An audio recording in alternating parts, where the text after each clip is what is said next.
And here we go. The Xbox Now show has been taken over by the Xbox Drive crew. What is going on? Sean, how the heck are you? Oh my gosh, was that not the best show ever, Josh? I am so freaking pumped. We now get to put a bit of a wrapper on the fact that you and I and Ryan here, we got together, we did our predictions. I would say we'll start off by saying that big fat 0 on our predictions, and yet I'm still happy. I came in with expectations. They gave me so much more. Dude, that was such a strong showing by Xbox. I'm so happy, man. How are you? Hey, doing great. I thought the show was amazing. Ryan, yeah. Where's your hype level at, boss? It's pretty high. I'm not freaking out like Sean is, but I am very excited after what might have been one of Xbox's finest showcase, and I'm so hyped to talk about it with you guys today because I mean this is the day us Xbox fans have been waiting for months and months and months, and it's finally here. I'm just so glad E3 is back, just in general, but let alone just seeing Xbox be so strong today. So yeah, I'm ready to get into this. So we were definitely wrong on a whole lot. Yeah. Spoiler alert.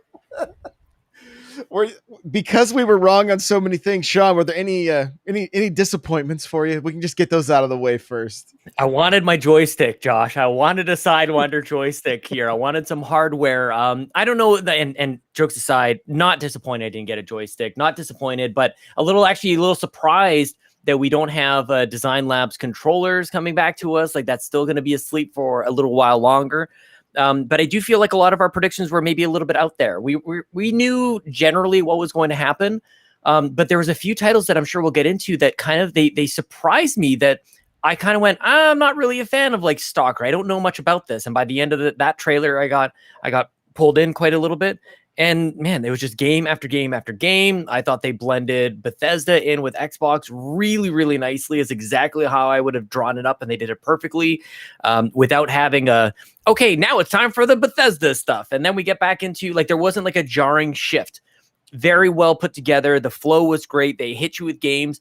I feel like every half an hour, I was like, oh my gosh, that's only been a half an hour. We still got an hour left. And oh my gosh, we're an hour in, and they've shown us all this great stuff. What's the last half going to look like? I'm not 1000% high on it. I thought the closer was not like amazing for me, but I got my Forza, man. I got my Forza Horizon 5. I thought it looked amazing. I was talking before we started the show with the folks over at the Xbox Empire and thinking like Forza Horizon is always a beautiful game. It's one of my favorite franchises around, and it's open and it's really fun and it's surprisingly accessible for a lot of people to jump into a racing game. But it's always got that like, could look a little better. Forza Motorsport looks a little bit better, but this looked unbelievable. One of the ways I describe it is like, it looks like you can feel the humidity in the air, like the graphical presentation, like, and if anybody's been in Mexico, you get off the plane, you're like, holy crap, you feel it immediately. Like that's what I got from that presentation. But I could go, dude, I am on cloud 9 about this Xbox presentation. So I'll turn it back to you guys to get our overall impressions here, because I'll go on and on. I'm with you. Like it was so well done. And yeah, they didn't focus on any of the 20th anniversary stuff. They didn't focus on any hardware, but they focused strictly on games. And almost from the moment the show started, I was like, no, they're not going to focus on any of that stuff. This is going to be a games presentation. This is what E3 should be. And then they can do like some 20th anniversary stuff. They can do some hardware stuff at another time. Totally. At another time. And I think that's how it's going to go. Ryan, where you at, man? What do you think? So yeah, as far as, disappointing things, honestly, it's other than a small little bit of like presentation knickknacks that like for example, the closer at the end wasn't really, I think as strong as a lot of the other stuff we saw in the middle of the show. The only thing that I wish we would have seen more of besides like the anniversary stuff is maybe like a Game Pass montage of like, here's like the next 12 months of Game Pass. Yes, we kind of got that with the graphic to kind of show us that we've got Game Pass releases coming every single month, but I kind of wanted to see like more of an expanded list of kind of what we see from Game Pass, because we already usually get like 5 to 10 games like twice per month on Game Pass. So we obviously know that there's more there. 10 today. There's 10 today, Ryan. That's 10 true, Bethesda games are today. But you know what? I wish they would have leaned into that a little bit more. But at the same time, just all of the stuff you guys said, I totally agree with. The show was amazing, and they did exactly what we've been asking them to do for the last couple of years, which is not talk about games that are super far away, because that's what they've been talking about with Fable, with Perfect Dark, with State of Decay 3. They talked about all the games that are coming soon. Like the farthest game away game that we talked about today was Ayudian Chronicles, which is 2023, but we knew that was very far away because the Kickstarter just got funded for that at the beginning of this year. So, I mean, for the most part, all the other games are by the latest, like summer or fall 2022, which is exactly what they needed to do. They needed to show us that there's a reason to be an Xbox fan, an Xbox gamer between now and when Fable or Perfect Dark comes out. And I think they definitely delivered on that today. 30 games were shown, 27 are coming to Game Pass. They laid it out at the start. That was absolutely perfection. I normally agree with pretty much 99% of whatever Ryan Turford says over on the Xbox Tribe, but I will say I like that there was no montage. Nothing was lost. Everything they showed got and deserved a dive into, I wouldn't say necessarily always a deep dive, but they showed us a lot of the games that they showed. Nothing was cheap. Nothing was minimized or marginalized by like here's your NT montage. Like this is kind of expected. Everything got a good amount of time, and except for the roadmap for Game Pass is really the thing. That splash screen there. There's two splash screens that showed what Bethesda is doing to Game Pass today and what the overall roadmap is for the rest of 2021, which are both phenomenal. But they jam-packed that 90 minutes so well, man. I couldn't be happier as an Xbox fan. They really did. And so you guys have asked me to take the wheel on this Xbox Drive. So we're just going to kick it off. Starfield coming 2022, 11/11. I love the way they showed it within the control panel. Yep. Right. Mm-hmm. There was a few they did that with a few different things, little Easter eggs and stuff like that. Starfield 2022. It's not coming this holiday. Ryan. Mm-hmm. Take it away, baby. What do you think? So I really love the vibe that they were showing off with the Starfield trailer, because we get a lot of sci-fi games, but they're always like weird, like almost like fantasy takes on sci-fi, or you don't really get like a lot of realistic or grounded takes on sci-fi. You see that in a lot of other media. Like, for example, Cowboy Bebop is a great example of that, where even though it's like millions of years in the future, it's very much a future that's set in reality, and it's very grounded. And that's kind of how I felt watching the Starfield trailer, where it very much reminded me of something like Prometheus or Alien, where like the technology feels like it's still in the future, but it's very much evolved over technology we have today. So I thought that they set the right tone with it. Obviously, we didn't see any gameplay of it, but we know that that's November of next year, so it is a very long ways away, and we're going to see more gameplay between now and then. Like, especially like next G3, I suspect that's when we're going to kind of get like the big like deep dive look at Starfield. But I am very excited about it. Again, it's been a long time since we've had a new IP from Bethesda. In fact, funny enough, it's been 21 years since the last new IP from Bethesda, which is older than the Xbox brand has been around. So it's just funny to think about how long it's been since Bethesda Game Studios did a new IP themselves. So yeah, I'm so ready for this game, but obviously it's a long ways away, so I'm going to keep my hype contained until then. Sean, where are you at? Starfield showed me what I wanted. It makes sense that it's that far away, because it looks like the rest of this year is jam-packed. They're not doing a Battlefield Titanfall type of deal where they're cramming too much in. They showed us what they should, I think, at this point, given how far away it is. That's okay. They announced a couple of years ago that this game was a thing that they're working on. Now we get to see a bit of a teaser to get a bit of a sense of what that world could look like. Some really cool stuff within that teaser, like a lot of environmental kind of storytelling. You can kind of look at, what was the thing on there that said do not use? Like, what was that? There's maybe some classic Bethesda, almost even like a Outer Worlds type of humor in there. But yeah, I echo everything that Ryan said. Like, I want to explore the space that they're giving us. Like, we often get space stuff like Outer Worlds, like Mass Effect, things like that, where you click a button and then you end up somewhere else. But honestly, like, I want to experience like the space travel of it all. And just see, like, Bethesda is known to give us these giant worlds. It makes sense that they're taking us, instead of just one world, to maybe multiple worlds, to the universe. I really want to see like what that entails and what they've been working on, man. So they intrigued me with this teaser, and I think that's exactly what they needed to do today. The thing that, like, I scrolled back the B-roll a little bit so that we could take, kind of take a look. There's a weapon there. Like, again, you see, you're talking about that do not use. Is this just Skyrim in space? Is it going to be so much more than that?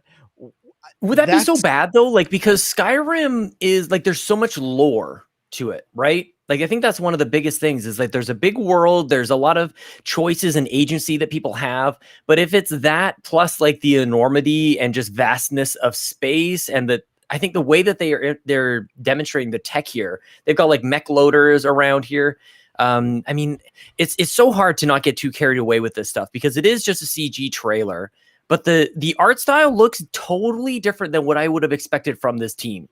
Like, there's a particular art style, there's a particular art direction that we see with Skyrim and Fallout that looks away, but this looks different. It looks a little bit more cinematic. It looks a little, even just the way that the colors pop a little bit differently. It's just, they seem to be tackling this in maybe a different way than Skyrim, from what I've seen. Yeah.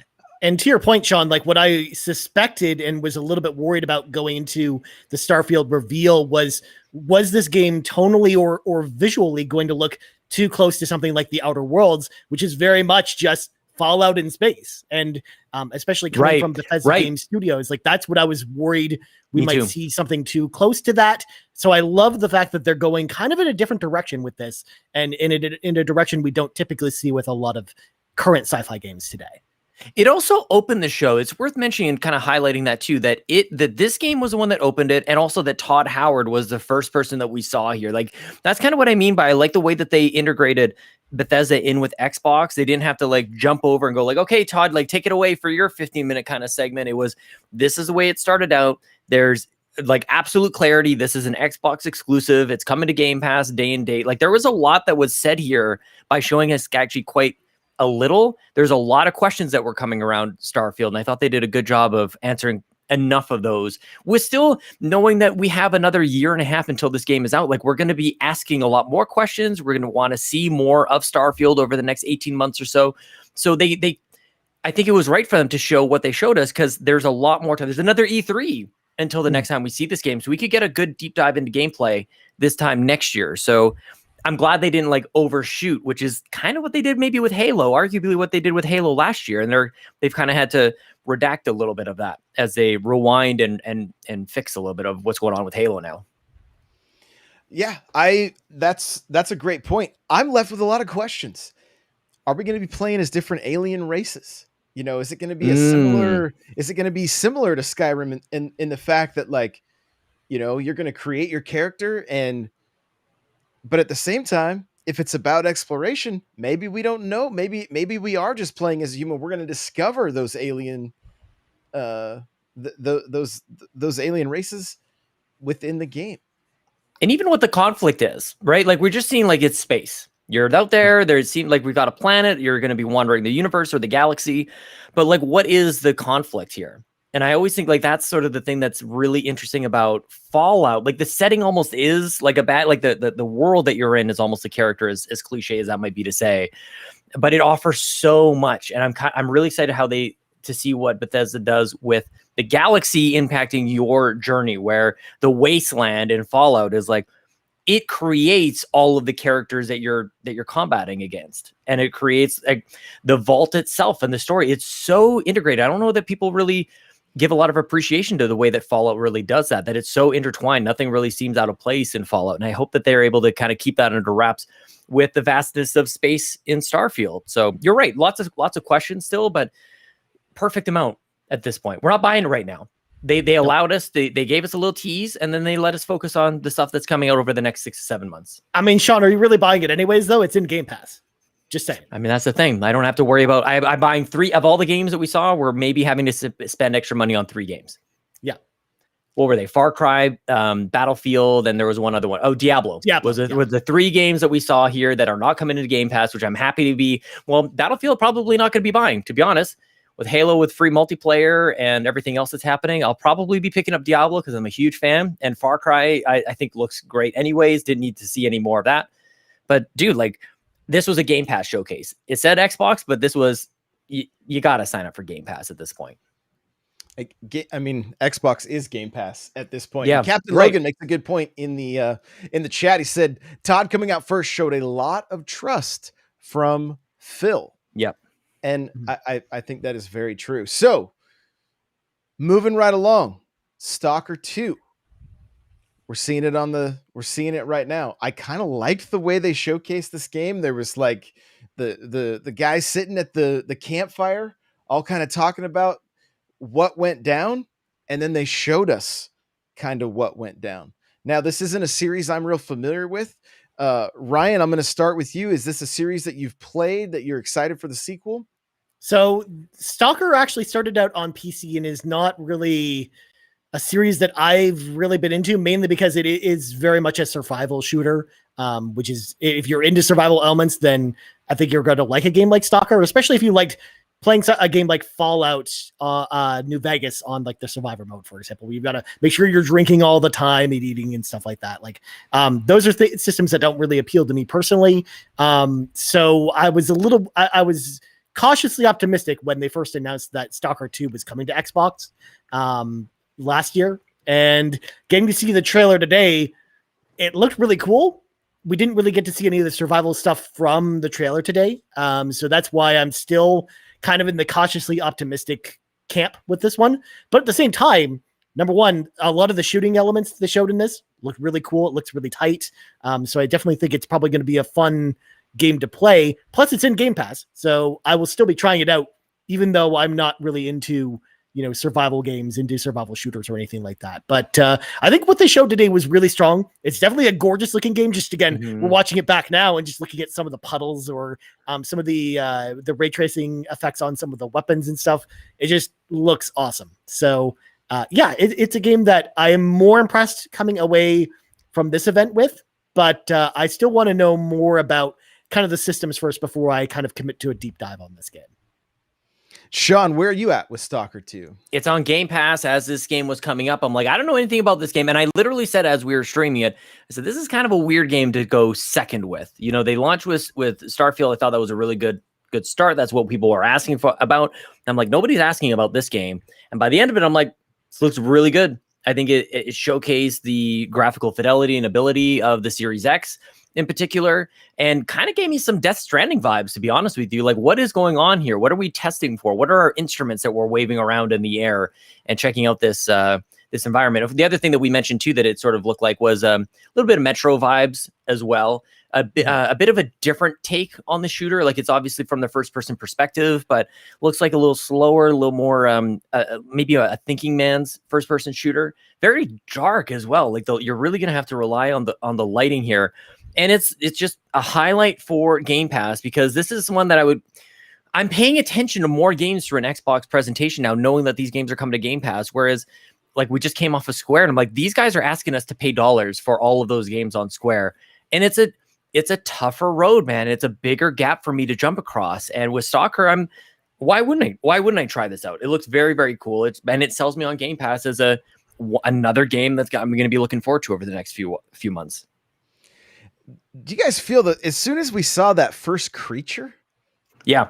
I just felt like it was a little bit of a nod to Half-Life. You know what I mean? Like, I was like, oh, that's gotta be somewhat of a nod right there. So, and I totally agree with what you guys are saying. Having these games in Game Pass, it's like, I have no problem taking it for a test drive. Of course.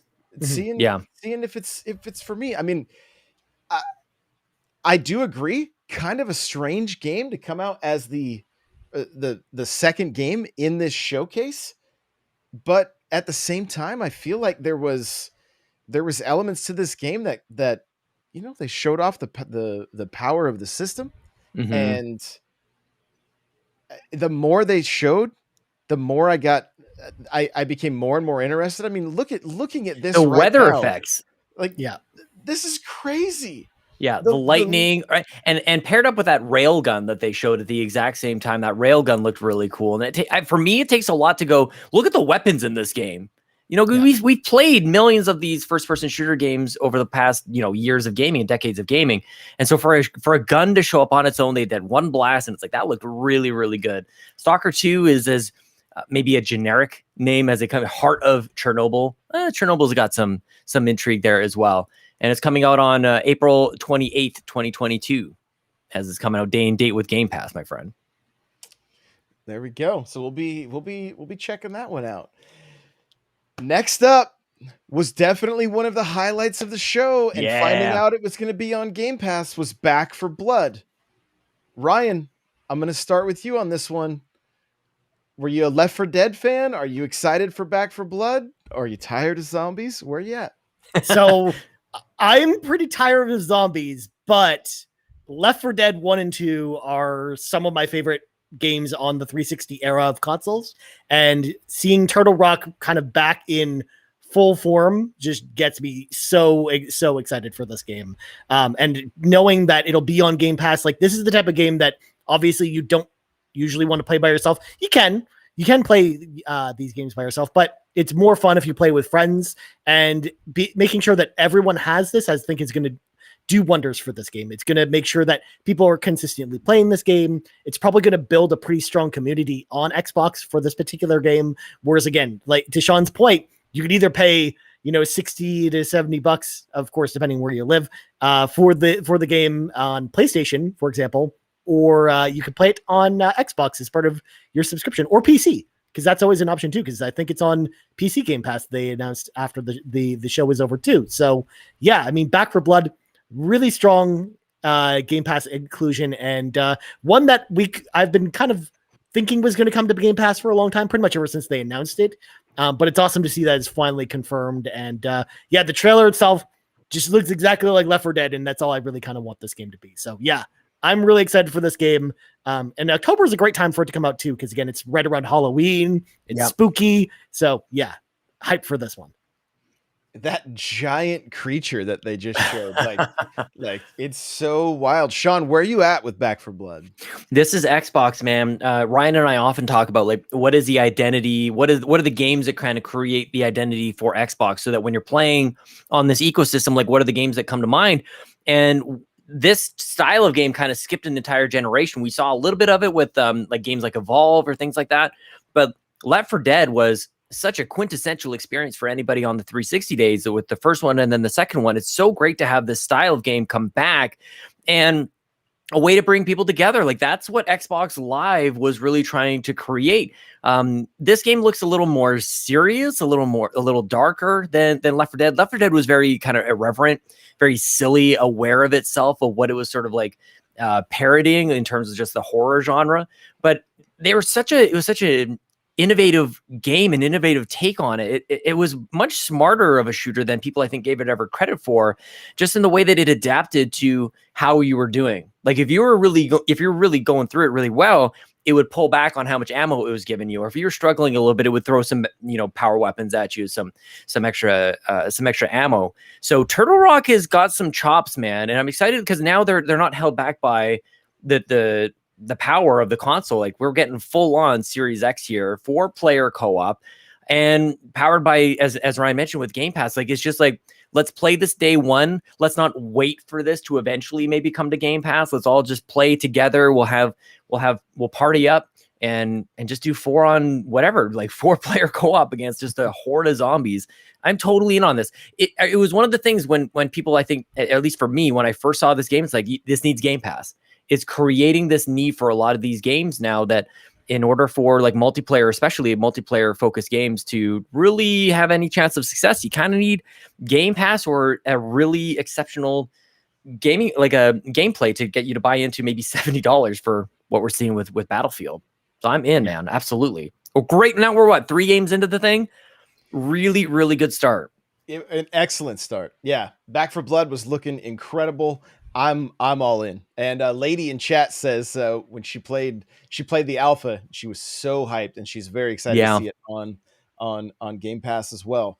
Next up here, we're looking at Contraband, which whatever this is. It's a very groovy trailer. It looks like it's straight out of the 70s, and we don't really know anything about this game. It exists. They kind of set the tone a little bit, but it's like a co-op open world game. That's it. Yeah, basically that's all they confirmed through like photos in the environment. Yeah, they didn't have a lot to show us. They sort of they have a record of Avalanche Studios who tells us who makes it. There's a couple Polaroids that tell us it's co-op and open world.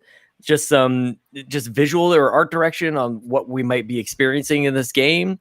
But I guess you kind of have to fill in the blanks on like the fact that Avalanche was the one who made this game. Which, Ryan, correct me if I'm wrong, but this is the Mad Max studio. Yeah, this is the Mad Max studio that did Mad Max and Rage 2, bunch of games. So yeah, they're pretty much open world games are their specialty. So gritty. I mean, a new game coming from them. I've always liked Avalanche's games. So knowing that they're working on a new open world game gets me excited. But obviously, it's tough to get excited for something where you don't even really know what it is. Like, we don't even know what the gameplay is, other than it kind of looks like you're going on a camping trip in the 70s. That's it. That's all it looks like we're doing. Who knows, though? As one would say, Sean, it could be anything. Could be anything. They couldn't have had too many more of these. Like, this was their one where they're not going to tell you too much. It's a game that's being made. It's on Game Pass, and that they got that one. They used that one up with that one. It very much reminded me of the reveal of, Fable or Perfect Dark or any of those long away games.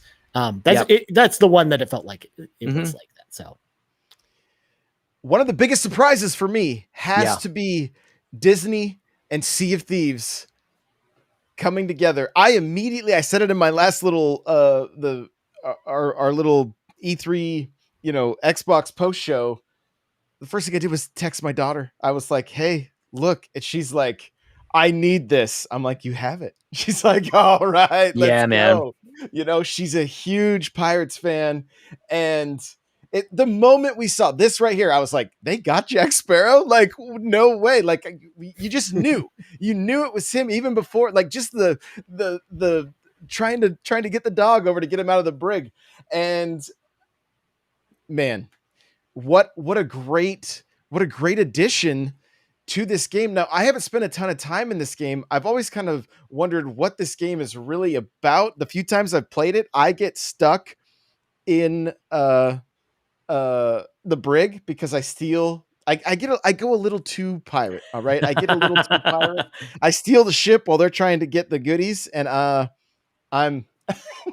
get stuck in the brig a lot. So Sean, I'm going to start with you. What were your thoughts when you saw Disney and Sea of Thieves coming together?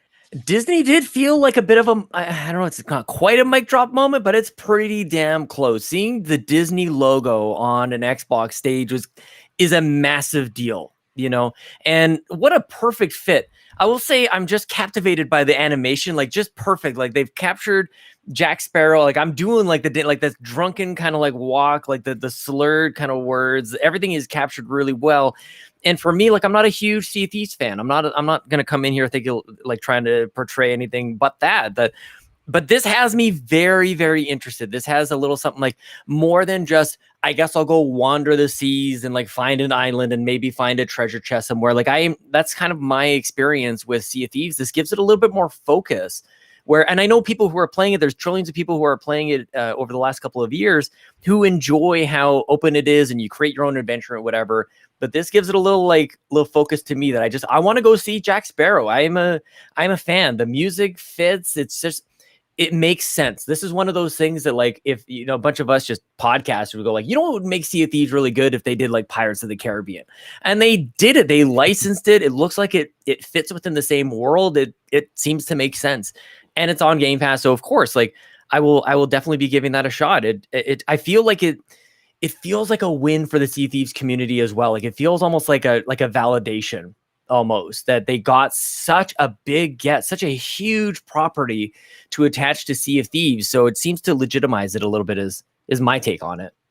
I completely agree, and I want to give a shout out to Captain Logan, who is the host of the Keelhauled podcast, which is a Sea of Thieves podcast.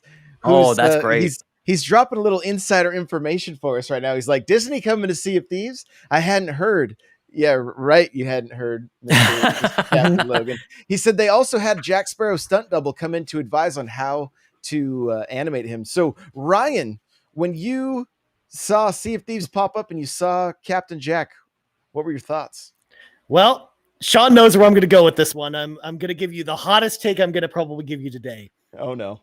I don't like pirates at all. What? Like, if there's one aesthetic a game can have that will make me not care about it at all, it's pirates. So for me personally, I just don't care about Sea of Thieves. But at the same time, I agree with everything Sean said about it being a huge get and being kind of a huge validation for the Sea of Thieves community, because I know, again, it is a big game within the Xbox ecosystem, and I'm glad to see that Rare and Microsoft are really stuck with this game and kind of making sure that it gets the love it deserves. And it's awesome too that to see not one but two film crossovers. One we're going to get to a little bit later with Microsoft branded games, and both of them actually look pretty interesting. But at the same time, is this going to get me to reinstall Sea of Thieves? No. I mean, again, not for me, but I'm excited for other people being excited about this. That's a great way to be right there. That is a great way to be. I personally am looking forward to this because, like I said, I haven't jumped into Sea of Thieves all that much, and so this is going to be not only a time for me to get really introduced to this game, but it's going to be a great time with my daughter. She's going to have a blast playing this. She's 13. She kind of dresses like a pirate, honestly. So, like she's always got her bandanas and she dyed her hair black, and so I'm looking forward to it with her. It's going to be a lot of fun. So the next up on the list is Battlefield 2042. We got to see some of the gameplay, and Ryan, I'm going to start with you. Hopefully you like soldiers. Yeah. Oh, wait. According to the video here, I'm going off of we got an article opened up, but we did get the Yakuza stuff. Yeah. So this game, I'm so confused. I'm like, why are there lobsters? As you should be. Why is everybody in their underwear? And then what? Honestly, what is? Do you guys play these games? So Yakuza is a franchise. It's very, very weird. It's got this weird Japanese humor to it. It's basically taking this trying to take this crime story with the Japanese Yakuza, which are kind of like the mafia in Japan, and then kind of fusing it together with weird Japanese humor and tropes from other medium, almost think of the Shaolin Soccer-ified version of Casino. Just think of those two things go together, and that's kind of what Yakuza is all about. So yeah, I mean, I've talked about it with Sean because I was actually in the process of reviewing Yakuza, and I personally couldn't really get into the game. It was my first entry into the Yakuza games that I played because the Yakuza series has been going on forever. And as we saw with the trailer, where now the entire Yakuza saga is on Xbox on Game Pass with Like a Dragon joining today. But so I know it's a franchise that's hit or miss with a lot of people. Either you love this franchise or you don't. And it's going to come down to personal preference. I couldn't really get into it, but I know a lot of people that love Yakuza. So I think this definitely hit home. I will say, though, if you want to play any of these games, though, Like a Dragon's definitely the place to start. Even though it is the newest game in the series, it's actually telling a story with completely brand new characters. It's essentially a Japanese turn-based RPG, similar to something like Persona or Final Fantasy, but within modern day Japan with, again, members of the Yakuza. So I do think it's a great place to start for newcomers if you want to know if you're into this franchise. So I'm definitely glad to see it on Game Pass, because I think it'll put more eyes on it, and it'll probably give a lot of people who haven't tried the series before a great place to start. Okay. I mean, Game Pass today, by the way. It's available now. I'm downloading this now. And Ryan, you're right. Like, I haven't played the other one. I'm very intimidated by the fact that there's all these other Yakuza games. I'm like, that's too much for me. It's a little much. You guys just chill out with all these Yakuza games, more than a half dozen. Goodness gracious. But I will start here. Absolutely, I will start here. It is a contained story. I don't have all the time in the world to be playing games. I've always been intrigued by what's going on over here. I like Japanese style game inspired games. I like the wackiness about it. And on Game Pass, of course, like this was a very, they spent exactly the amount of time that they needed to on this. They didn't oversell it. It was Yakuza. We launched with it. It was a big deal when Xbox Series X and S launched last fall. It's something that people wanted to pay attention to. Now it's coming to Game Pass as added value to people. I'm literally downloading this game as we speak. So yes, please. Thank you so much. And it's also notable for the fact that it was the one big game that was already out that is coming to Game Pass announcement that we got at this showcase. Because a lot of times from, like Xbox's showcase last year, we got a lot of Game Pass announcements of games that were coming to Game Pass that were already out. And I'm glad that at least they only had, one of these this time, which was right. It was mostly day and date. Yeah, you're right. Yeah. It was mostly day and date stuff that isn't out yet. Yeah. Some weird stuff. That's all. We have to watch that video a couple times. Yeah, that chicken, that shooting that egg. Like, I don't know about the this, best part is it gets way weirder than what was in that trailer. Just throwing it out there. Awesome. Great. So Battlefield, what we're seeing right now, 2042. This is definitely up my alley. I love first person shooters. Every time I've played a Battlefield game, I've had a good time with it, whether it's the older games or the Bad Company was also a lot of fun. This looks incredible. I mean, it just full scale war, like grappling hooks seem to be the thing in first person shooters right now. Let's go. Chief's got one. We're seeing it here. Ryan,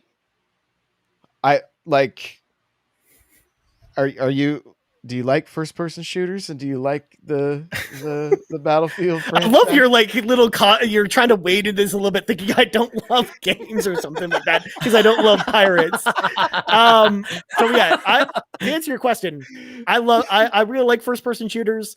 However, I'm definitely more of a single player shooter person.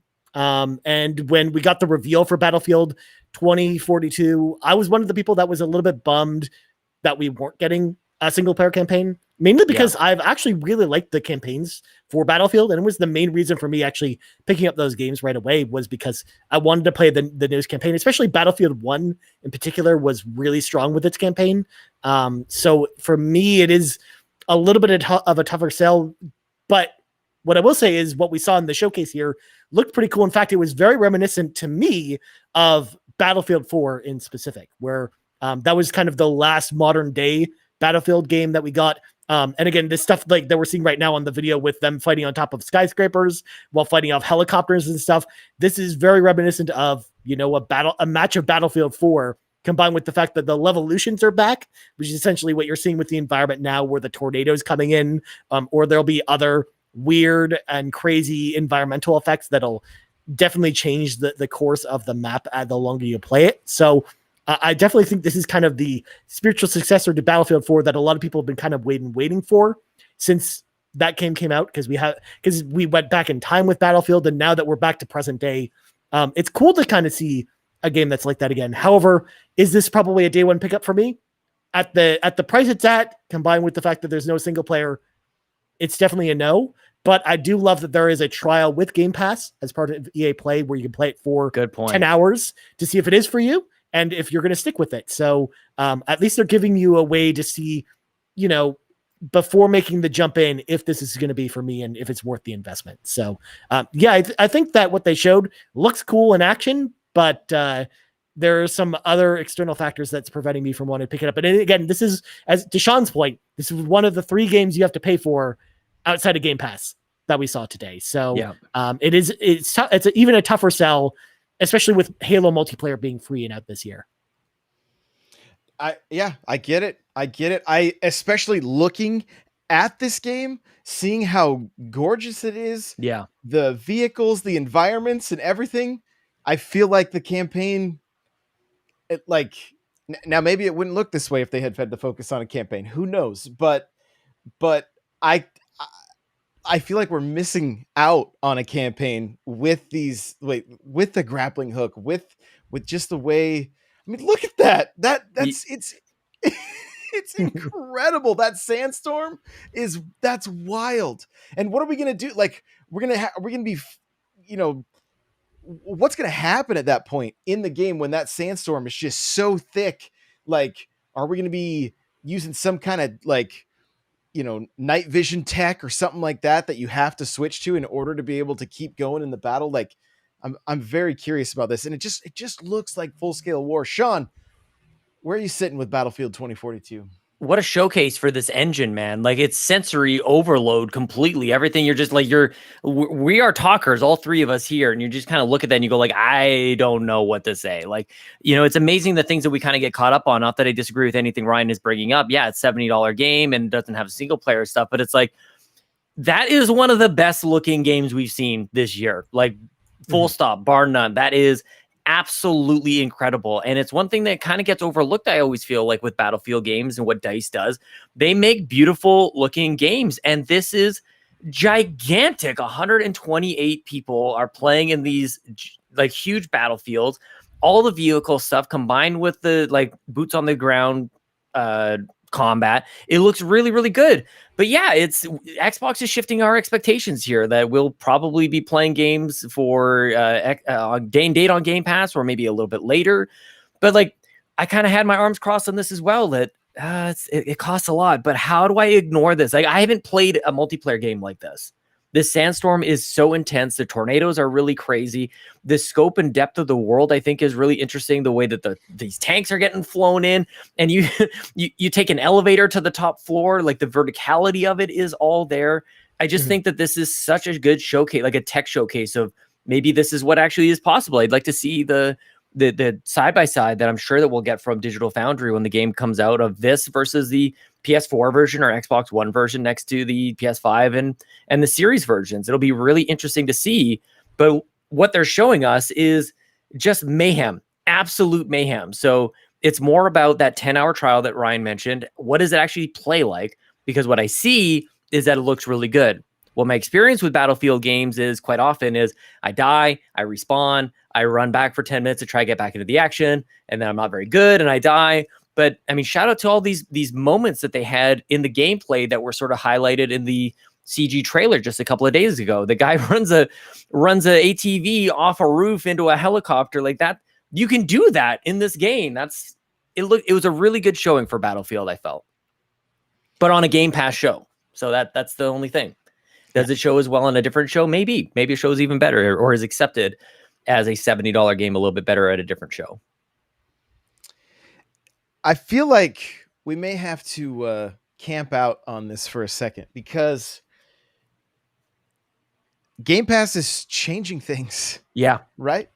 You're debating spending $70 on this game now. Now, if it had a campaign, does the $70 sting less for you? Oh, of course it does. And that's kind of like just the way that I've played these games in the past. And especially I've said it on the Xbox Drive in the past. I felt like Battlefield 1 and 5, I felt like the campaigns were very special. I felt like that was the thing that differentiated them from Call of Duty. And I just wonder if what we saw here, the mayhem, the giant battles that we saw, all the craziness, that like, does that push people towards Battlefield, where they're probably just going to default to Call of Duty? Like, that's just, I hate to even bring it up because it's almost cliche to talk about, but it's always going to be a Call of Duty versus Battlefield type of experience. And now they're both going to be, well, we actually don't know what Call of Duty is going to be this year, do we? We don't actually know if it's going to be a modern day shooter. They could go back and maybe do a World War I or World War II, or even Korean or something like that, Vietnam War or something like that. Maybe it is a little bit different, but it's hard not to look at Battlefield and wonder how many people are going to swap over or try this in addition to a Call of Duty, where Call of Duty already has the free-to-play Warzone game, and Halo has a free-to-play multiplayer. It's a different, it's even more than just Game Pass. Like the landscape for multiplayer games is changing, and it's tough. I feel for the people who poured their obvious heart, blood, sweat, and tears, and their soul, everything into this game because it looks great. I want to experience it because I want to see those visuals on my TV. It's one of those things that you go, Mom, like, people, come on over, friends, like, come on, like, I want to show you this game because it looks so good. And I'm sure it'll be great for us all to jump in together, right? We often look for games that have the opportunity for you to jump in with more than 4 people to play. Like, we're constantly looking for games for 8 people, parties of 10, parties of 12, more than that, to go in and play a multiplayer game. This could be that as well. So I still have questions. I'm not closed-minded to any of this stuff. I don't know. Maybe it sounds like I'm being negative on it. It was a strong showing. It looked really, really good from the CG trailer we got earlier this week. This was the first gameplay. I thought it was a good showing for Battlefield. No, and I think to your point, Sean, I think the trial's really going to tell us a lot about this game. Yeah. And when we finally get it in our hands and finally play it, I think that's how we'll be able to tell if this game's going to have the legs it needs to keep going with it. Because obviously, if it's fun and our community's enjoying it, you better believe, I'll put money down for that, because having that experience with the community is definitely, I think, worth the price of admission. But obviously, I think it's a tougher sell if you're going to go play with the random people and not play with your friends. Looking at this game screams polish already, right? Which this makes Warzone look last gen. It really, really does. The best part is the little pre-alpha logo in the top left-hand corner of the video. Exactly. Yeah, that's a great point. And this harkens back to the old, like, the Unreal games, where it was like, oh, I'm buying just a multiplayer game. There is no campaign here. Turok even did it on the 64, where they just sold a multiplayer game, which was crazy because there's not even online, right? It was just a multiplayer game on the 64. I am also wondering if we aren't going to see this game go free to play shortly after its release, and then start a season pass, and then they give early adopters some kind of, like,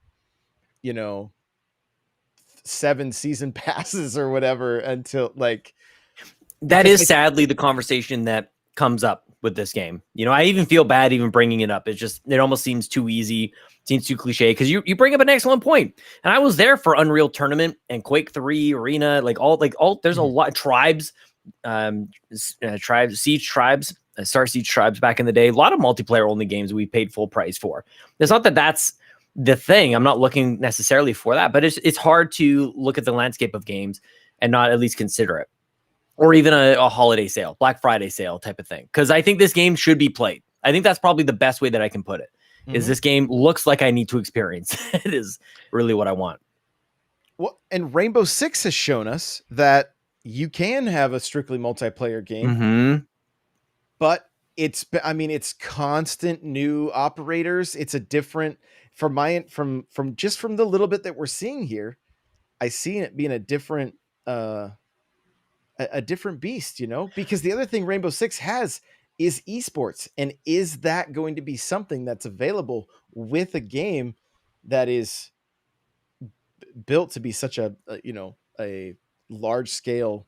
What other modes are going to be available to us? And so Nightcrawler, what a tough spot for EA. What a tough spot. I'm so sorry. What a tough spot for EA, because we've all been saying, don't monetize, like, all your don't have your gross monetization models in your games, and then we just want to buy a game and we'll play it, and then here they are with a $70 game, and we don't, like, people are having the reaction that they do to it. So a little bit strange. EA is always in a tough spot. I always feel a little bit for them on that front. It is a little bit of a tough place. Crawler in chat says, one question I have with Battlefield: are these games going to be hour-long games? That doesn't make it super appealing as being able to jump in and get a game in. It becomes a time commitment, we're going to be ticking through if it's a typical Battlefield game, everybody's going to have each team has X amount of tickets, and then you start, they kind of just tick down.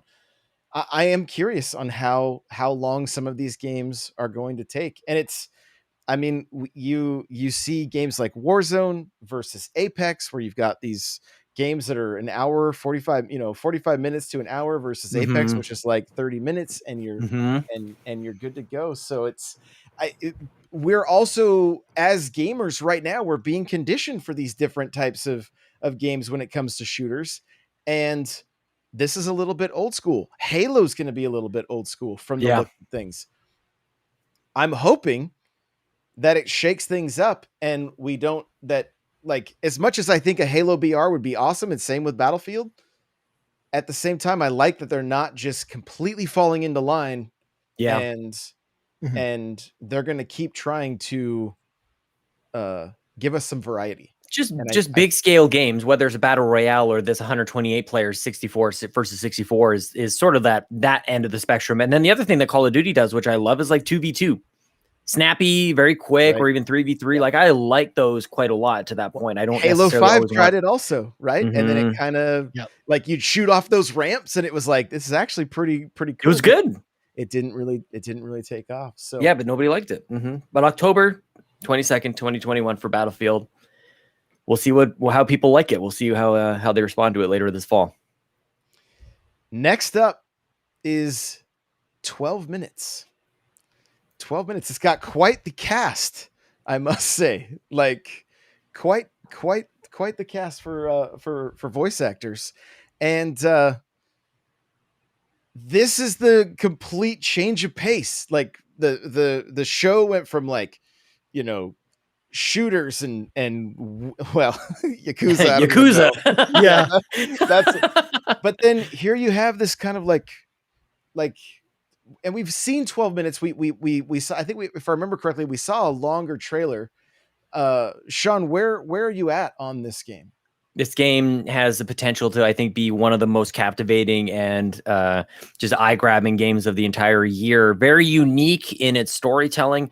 I was already in before they talked to us about the cast on this, which is great because they've kind of like wrapped this really cool concept. They've wrapped an amazing voice acting cast on top of it, because you're not going to be blown away by the visuals. Even the perspective might throw some people off. It's a top down. You're not getting really all that intimate with the characters, but what you're seeing is some startling occurrences and situations that play out with this. I had an opportunity to play it at E3 in 2019, a very early version of the game. And it's just like these guys are thinking way outside the box on this one, on how your exploration of the environment and your, like a trial and error kind of take on playing a game can have you progress through the storyline on this. So I feel like it didn't necessarily need a amazing all-star voice cast, because I was already in on that. But the fact that they've got that on top of what I think is a really original take on basically an adventure game, really, just has me peaked. And now the game is coming out. I've been wondering about this game for years and years and years. You got to have a shout out to these independent developers, because it looks like especially when we compare it to Battlefield, what a massive game that was, to a very small and contained experience like 12 minutes. But the attention to detail and how focused it seems is one of the things that has me really excited. And I love these games coming to Game Pass. James McAvoy, Daisy Ridley, and Willem Dafoe are the cast in here, and I just think people are going to be really caught by what happens in this game. Some startling, some terrible, some sad, some horrific. Just things happen to the characters in 12 minutes from just what we've seen, and it's coming in this August. So I thought that was an appropriate amount. We don't need to see anything more. Just tell us it's coming, it's ready, it's Game Pass, day and date. So, and all the things. Xbox Series S, Series X, Xbox One, PC, just wherever you can get your Game Pass, you can play 12 minutes. Ryan, where are you at with 12 minutes?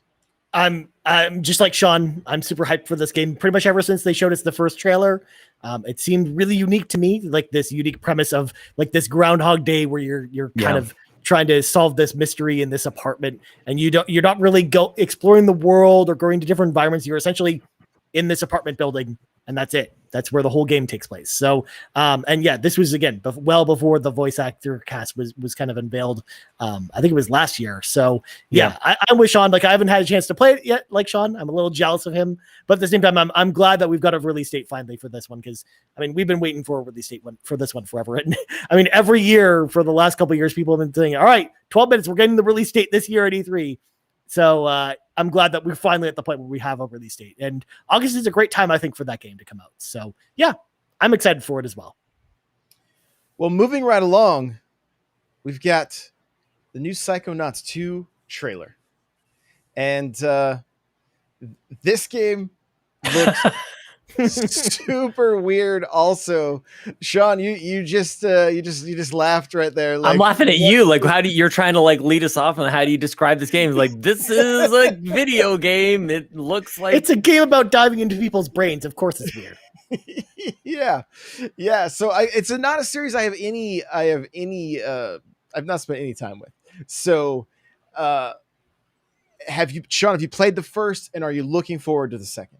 Ryan is much more versed in the Psychonauts. I played maybe the first hour and a half. What I'm glad to see from this reveal is kind of what I hoped for with the merging or acquisition of Double Fine with Xbox is that this looks like Double Fine's creativity with a couple $1 million thrown at it, like a lot of ability to explore, a lot of good production value behind it. It seems to get a little bit closer to not necessarily like Pixar, but almost like an Illumination kind of like just wacky art style to it, really deep and varied in its gameplay styles, a lot of good storytelling. But I just want to wander. It's almost like a Dr. Seuss kind of tale come to life. And I'm enjoying my early goings with Psychonauts 1 in that I wasn't expecting as strong a platformer as I'm seeing with that in the first game. And I'm kind of just hoping that they take it to the next level. My biggest kind of criticism or worry, I guess, when Xbox acquired Double Fine was I never felt like those games really felt very good to me. I never felt like when I played, like was it Costume Quest was one of them by Double Fine? Like I never felt like those games really, like Brutal Legend, as much as I love, like you'd always feel like something's just a little bit off.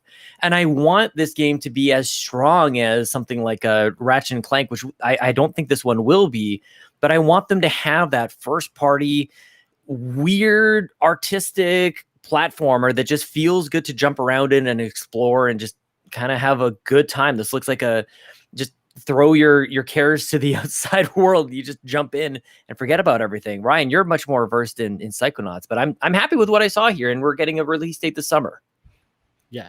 So much to your point, Sean, like Psychonauts, of course, was a game on the original Xbox as well as the PS2. And it was a really strong third-person platforming game from Tim Schafer and Double Fine. And I loved it back in the day. In fact, for those that don't really remember when we're playing games as much during that time frame, Psychonauts was actually a Game of the Year contender, like a heavy favorite at a lot of outlets that year. So I think a lot of people have been sleeping on this one because I don't think it's necessarily, from what we've seen of it so far, probably going to hit the heights of the original game. But I remember just how much I enjoyed playing the first game with its great third-person platforming, as well as the great humor from Tim Schafer and the team at Double Fine. Yes, it's a bit weird and definitely not, your standard game. Again, it's all about Raz. The first game anyways was about Raz going to this training camp, which was essentially like a summer camp that he would go to basically learn how to become a psychonaut, which allowed him to basically go into people's brains and kind of, fix their problems. And of course, each time you go into a person's brain, it reflects their personality and kind of what issues they have going on. And so sometimes you'll be in a war zone, while at other times you'll be in these like weird, like psychedelic dream kind of places. So it's a really interesting game, the original Psychonauts. And from what we've seen with this trailer, it seems even more wacky than the first game. So I am very excited about this one. And I'm hopeful that Tim and the rest of the team have been able to pull through with this game. And I'm glad too that so many more people are going to get a chance to maybe try out Psychonauts, because it's a game that didn't actually perform very well as far as sales were concerned back in the day. It was along with Beyond Good and Evil, because they came out kind of in separate years, but pretty close to each other, being games that were almost like cult classics, where they were games that people loved critically, but just didn't sell at all to save their lives. So yeah, I'm excited to see Psychonauts back. and I can't wait to play this one in August.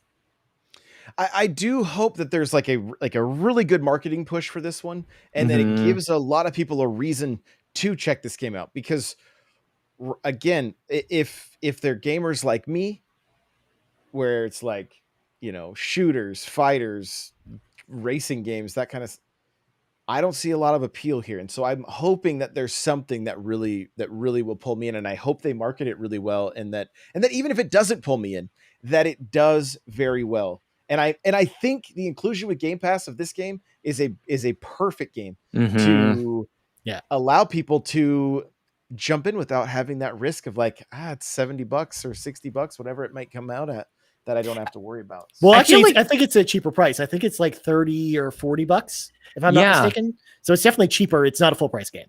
And I feel like this might be a conversation for another day, but sometimes I feel like it's more than even the dollars. Many of us are gainfully employed. We can buy games as we see them, but it's like just how easy it is. It's just right there. It's less about the dollars, but you click the button and you download it. Yep. I think might be the maybe unspoken real victory with Game Pass. It's just that it's basically there. You just got to download it. The money is obviously consideration. Not everybody can buy every single game. That's obviously not, I can't buy every single game. I just think that there's something to be said about it's basically like changing the channel. When you have a cable subscription, you're like, well, I'll just go watch MTV now instead of this thing. I'll just go try this out.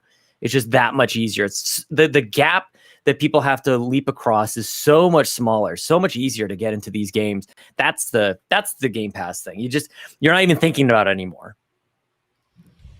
You're absolutely right. That is the case. And we got a bunch more games heading to Game Pass. Let's do it. Even today, right? Yep. It looks like Bethesda is going to be sharing a few more games. One or two games. Not that many. Just one or two. And then we get to see Doom Eternal looking as gorgeous as ever. I've been playing that game currently, having a great time with it. And what is it, just a couple weeks we're actually going to see these upgrades, or later this week. I can't remember the exact date, but 10 more games today. Right? Look, I mean, what a great collection. Bring that screen up. Let's hang on that screen for a second, because there's a bunch there. One of my predictions was that we would have seen the original Fallout games get a remaster. And while I'm not trying to claim points on this one, we are seeing Fallout 1 and 2 and 3. Tactics. Fallout Tactics. Holy crap, man. These games coming out on Game Pass for PC, all basically filling out the rest of the catalog. I feel like I don't know if there's really anything getting missed here, but a huge gap being filled here on all the rest of the systems too. The graphic here says play 30 iconic Bethesda games here. I don't know if there's Doom Eternal is definitely a call out for me if we want to kind of go through here, and Evil Within 1 and 2 now being completed as a set. A huge call out for me as well. And I want to see Fallout 3 get a little bit of that FPS boost. I don't know if that's implied here, if that's going to come later, but I'm excited to go back to DC. I don't know what it was about Fallout 3 over Fallout 4, but that's the one that maybe it's just because that's the one that got me into Fallout. That was my first Fallout game. And that was a very, very special experience for me. But yeah, a very short amount of time spent on games coming to Game Pass, at least in this sort of no montage, no nothing like that. It's a bit of a screenshot, but these are some of the highlights for me of just a bunch of games coming to Game Pass, as they should. Like Chad is saying, but they're old games. Yeah, game is old, I heard. No.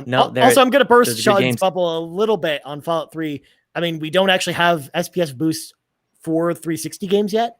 So unfortunately, that one's probably not going to get a FPS boost anytime soon. Maybe that'll be in the camp of the when they first announce the first set of Xbox 360 FPS boost games. But currently, they're only doing FPS boost for Xbox One titles. So unfortunately, we won't see that anytime soon. You're right. But there is also something to be said about the enhanced for One X things that we would see from 360 to the One X kind of thing. So yeah, maybe not full on FPS boost, but it did seem to get some enhancements anyways, just going from 360 into the more advanced kind of element of back compat.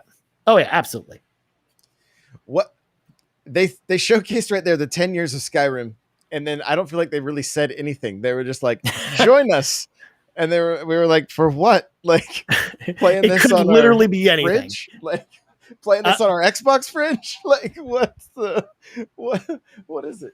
The best part about it is that they actually did the Skyrim expansion for Elder Scrolls Online last year, and then this year is all about Oblivion. So you can't even tie it into that either. So you got nothing for it. You got nothing for 10 years of Skyrim. That's okay. We've had enough Skyrim. That's fine. We know what it is. There's nothing new to talk about. It is weird that they would show it and not have anything to say about it, but I feel like maybe if nothing else, it's just another one of those, what does Bethesda and Xbox mean together? It includes Skyrim. Just in case you missed it, Skyrim also is included in Bethesda. It's also part of this whole package deal that you get now on Game Pass. Guess who grabbed his backbone and played some Skyrim last night before he went to bed? Ryan Turford. Oh, no. Guilty. There's too many pirates in Skyrim, Sean. So here we're seeing Fallout 76 getting some love. I'll be honest, this game has fallen so far off my radar, I didn't even know it was still supported, and I'm being completely honest. Gotta give a shout out to these guys for continuing on the support, because I feel like this is more of like a reputational type of thing to continue to support this, that they would launch a game like this in the shape that it was in and to not give up on it, I think is less of an investment on Fallout 76, the game itself, and more of an investment on the future titles that they're going to release, if that makes sense. Like they kind of had to maintain at the very least confidence in that when Bethesda releases a game that you can jump in without really worrying if it's going to have support down the line. Like there's no doubt, if that was ever part of the consideration, that's not it. And it seems like they've learned from, launching a game in the state that Fallout 76 was in. Big thing that's missing for me that we'll probably continue to be missing out on for the entirety of its existence is crossplay. I'd love to be able to play that game with PC players and with PlayStation players. My wife has it on PlayStation 4 and she prefers to play on PS4. And I would like to play with her, but I want to play on my Series X. So I would like to see that come to pass, but I don't think that's necessarily the case. But I am intrigued by it. I like the world of Fallout. When they launched the game, the concept, the premise of it seems to work for me. So if there are people out there, I was saying this on the stream, if there are people out there who want to play Fallout 76, I could carve out time for it, man. I could find it, I think. Ryan, is this a series that you're a fan of?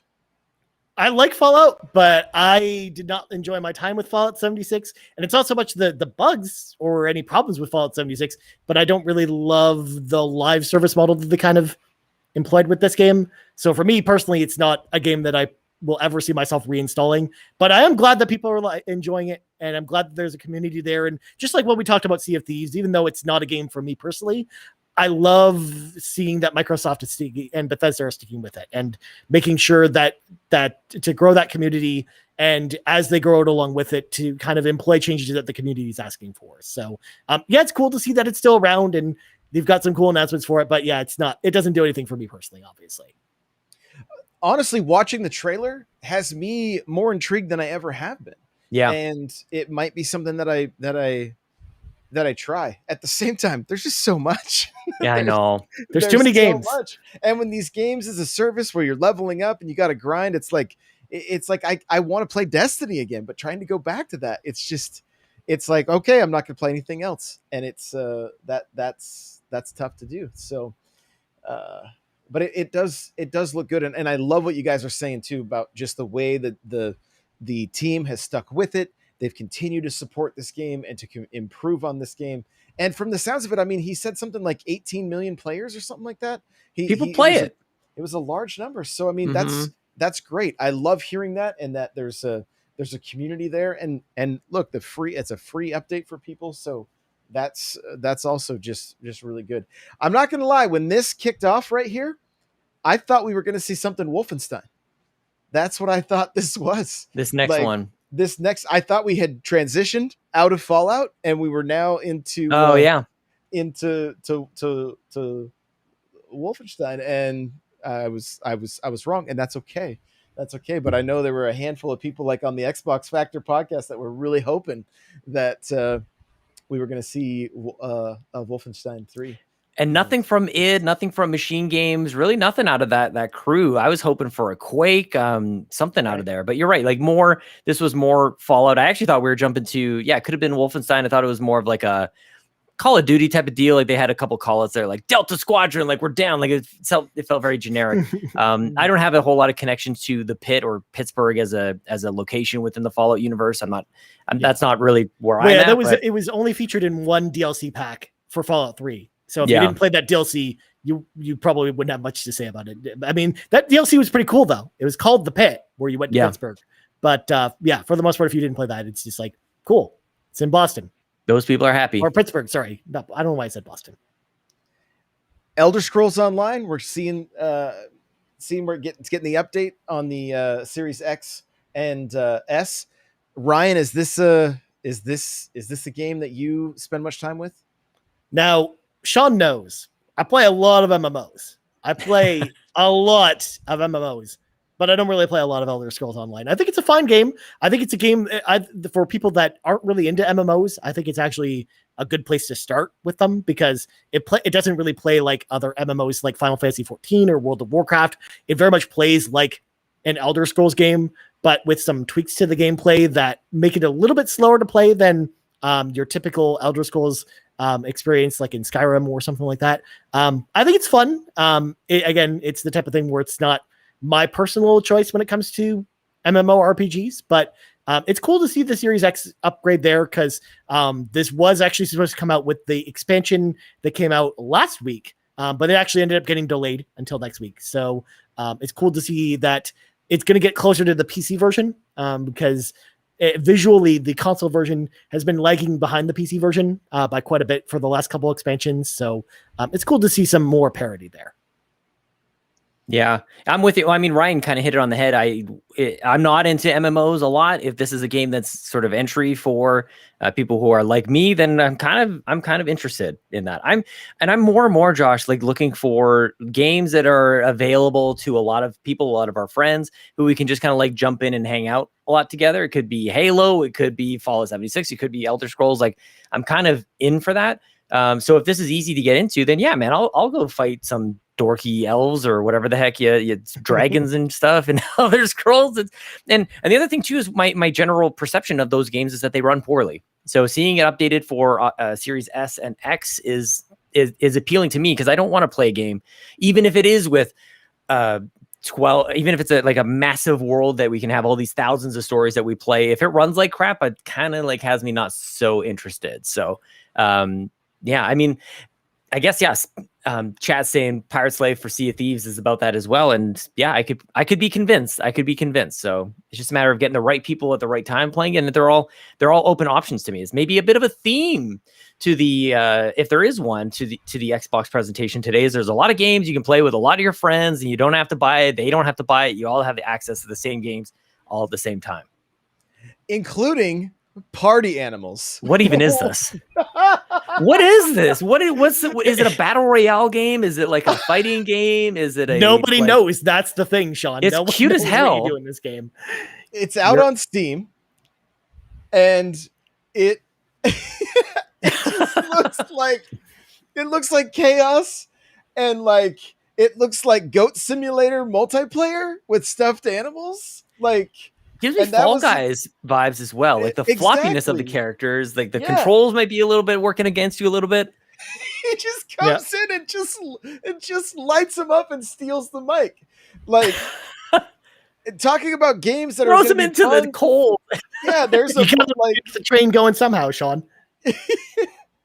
Nightcrawler saying it's a party game. Captain Logan, humans fall flat makes a Fall Guys fighter, like.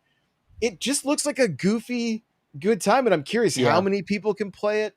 What you know, and it. I mean, good on Xbox for getting a title like this that we can play. I just want to know more with the community, and then we saw Hades.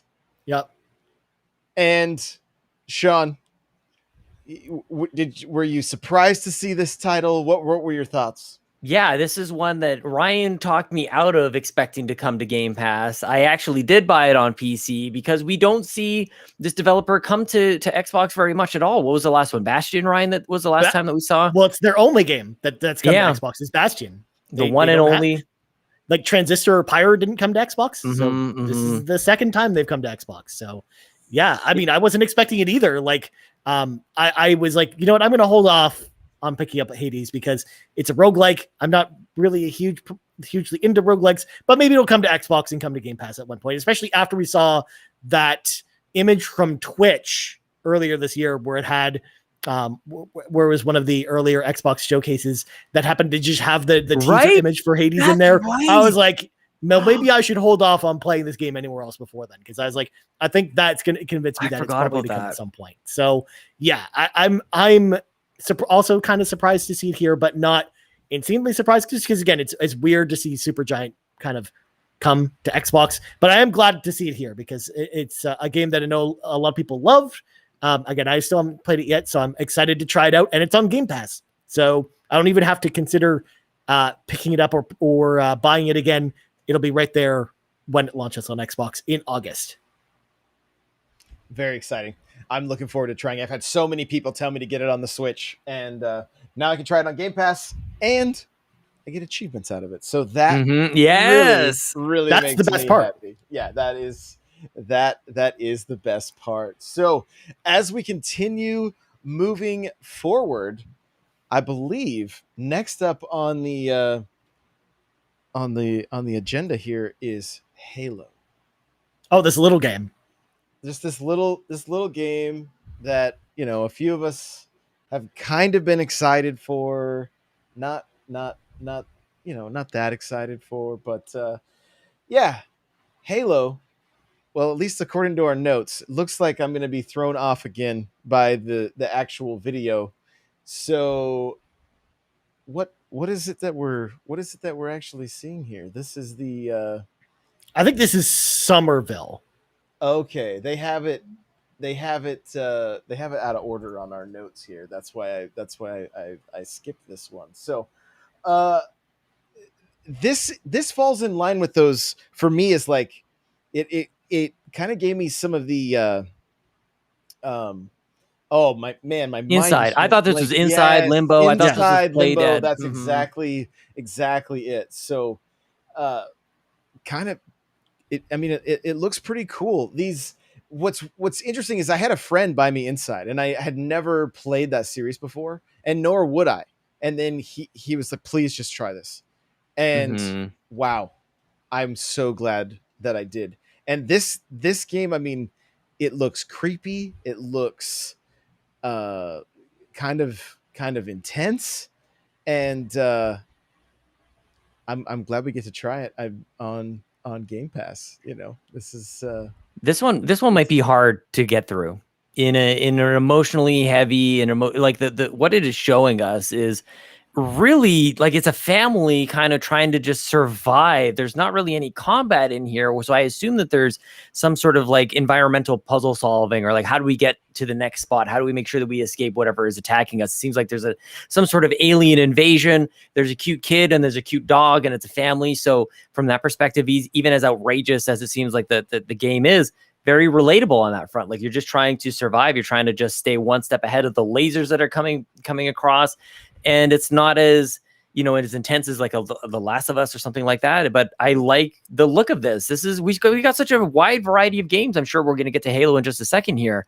But where a game like this can stand out as, ooh, this is catching my attention, I think is really special on the Xbox stage. But Ryan, what were your takes on this one? Yeah, I mean, for the most part, I thought this was cool to see on the Xbox stage again. Very different from all the other games we were seeing. Just a really unique looking game, and just like you guys said, very reminiscent of Playdead stuff. Which Nightcrawler in the chat points out that a former Playdead developer made this game. So yeah, makes perfect sense when you're looking at it at the gameplay. Where it's again probably going to be some light puzzle solving with some exploration and just running in a straight line, which I think is going to be fun. And yeah, it's going to probably tell a really sad story. I mean, you can definitely tell not good things are going to happen to this family. Yeah. And, I don't know if I can deal with that. So yeah, I'm interested to learn more when that comes out later. Change in perspective too. I'm kind of noticing as we're watching the video too, a lot of like left to right, right to left, like isometric view, a little bit of 3D, like front to back. Like it's definitely not as, I don't want to say simple because that downplays what Inside was, but a little bit more just playing with the environment. It's not 100% left to right like we saw with like a Limbo or Inside. So yeah, I'm with you, Ryan. Looking forward to Somerville. 2022 is when this game's coming out. Yeah. So if the notes are right, what's going to be next? I think this is Halo coming up. There we go. The game. So, Ryan, mm-hmm. Start us off here. What were your thoughts seeing we got to see a little bit more of the ring, and then we got to see Chief kind of like working his way through space and all the debris, and then it transitioned over into the multiplayer. So I've had a few different conversations with people on Twitter that they were really hoping for more gameplay and less just CG stuff. Where are you at? Yeah, I mean, my takeaway from this was I wish they would have shown us maybe a return to that open world, or even maybe returning to the same environment that we maybe saw in the very first showing of Halo Infinite, and kind of showing us how it's progressed since the last time. But at the same time, I actually really liked what they showed for this game. Not only that, but it definitely looked noticeably better this time around. Like it definitely showed a much better. Obviously, this is without us, going back and nitpicking things. And I'm kind of with Sean when we first talked about Halo Infinite. I was one of the people who, when they were showing the game in motion, I actually kind of liked what we saw of the game. Yeah. We first liked it. It wasn't until after people started taking screenshots of the game and then zooming in on stuff that it started to show kind of all the flaws with it. So in motion, it was already a game that I thought looked really good. But the big takeaway from this showcase that we saw for Halo was the multiplayer, and the gameplay from the multiplayer, I think, looked pretty impressive, especially from what we've experienced. Because for those that don't know, Sean and I, with our community over on the Xbox Drive, we actually do a Halo Saturday night where we go and play Master Chief Collection or Halo 5 with the community every single Saturday night. So we're playing Halo every single week, multiplayer, and getting to see just how they've evolved the multiplayer with the addition of the grappling hook, and kind of how that plays into things. For example, being able to grapple onto like a wasp or a banshee and then be able to hijack it in midair. For example, I think that's a game changer. Or even just how fast the movement was, how fast it looked like you were zipping around the map in the multiplayer. It felt like a huge difference versus us, playing Halo 2 last night, literally the night before that we got the presentation for Halo. So I think the multiplayer looked really impressive. And after the showcase, they also confirmed that we're going to be getting more Halo stuff throughout the course of the week. A lot of its focus is going to be on multiplayer. Like, we're going to get even more multiplayer gameplay shown for the game tomorrow. This was all over on the Halo Waypoint website. So you can definitely go check out the blog post there for more info as far as when we're going to see all that stuff. But I thought, that's really interesting. Also, and Sean tweeted this hot take after this presentation was over that, new Cortana is better than old Cortana. I don't know if I'm ready to write off Jen Taylor just yet, because I love classic Cortana, but I do love the new AI that we've got here. And I don't think we got her name, so I don't know what to call her. So other than new Cortana, I guess. So we'll stick with that for now. But I thought she was a really interesting character as well. So yeah, I'm just excited to see more of this game. I think that's an interesting way for them to expand the world, that there can be more AIs with this that help Master Chief. I thought she just had a cute kind of way about her. Like, I thought something was supposed to happen, but I guess I'm here. Like, the way she kind of just interfaced with Master Chief in here was a little bit of a surprise, because I was going into this thing thinking I was only going to get multiplayer. I almost could have seen them just getting a whole bunch of influencers playing multiplayer going, oh my gosh, this is amazing and crazy and stuff. And we got a little bit more of, what are we gonna what is the weight of the story gonna be with Halo? I was happy with this, but I understand that people are gonna be disappointed. We didn't get a date. We didn't get really too much in the way of details on that front. But I think that it looked pretty good for me, Josh. Let it cook as long as it needs to. Yes, right? yes. Yeah. If the campaign needs to wait until next year and multiplayer drops, hey, I'm totally on board with that and okay with it. I hope. That new AI was just fine. But man, we got to I hope they somehow figure out a way to get Chief and Cortana back, because it's just that is such a that's the duo. You know what I mean? Like that's the duo. And so I hope there's a way that the story leads to that. But you heard her you heard Jen Taylor, you heard Cortana, and then it was just for a split second though. There was just a couple lines, and then it switched. So little bit interesting. We're looking at the multiplayer right now. I'm looking at a screenshot for Halo Infinite Multiplayer Insider off of the Xbox website. That this was supposed to launch today, and the date says June 13th. What do you mean? And it got pulled, so it's not, the beta wasn't quite ready. Not the like there's this screenshot that I'm looking at. It says welcome to the Halo Infinite Multiplayer Insider Program. Like and it's maybe they pulled it back. It's from a reputable source as well. It's not just something I grabbed off of like Reddit or something. So it's also possible too, because again, like I mentioned, they're showing off more of the multiplayer and going to details about it with more multiplayer announcements tomorrow on youtube.com/Halo. They mentioned that on the blog post.